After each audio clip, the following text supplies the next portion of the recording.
नंद घर बाजत बधैया यशोधा घर सोहर हो। नंद घर बाजत बधैया यशोधा घर सोहर हो। ललना जन्म है कृष्ण कन्हैया तीनों ही कुल तारन हो। ललना जन्म है कृष्ण कन्हैया तीनों ही कुल तारन हो।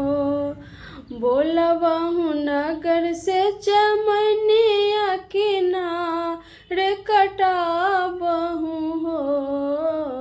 बोलबहु नगर से चमनिया किनार कटाबहु हो। ललना लेने आब सोने के घड़ी लबत कान्हा नहला देत हो। ललना लेने आब सोने के घड़ी लबत कान्हा नहला देत हो।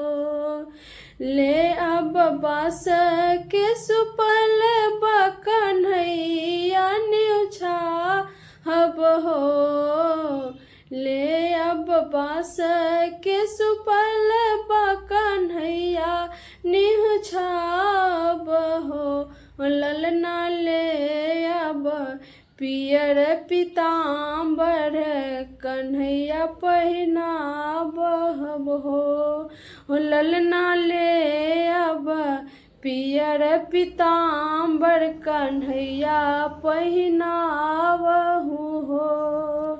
ले अब सोने के मुकुट बा मोर पंख लगावल हो। ले अब सोने के मुकुट बा मोर पंख लगावल हो।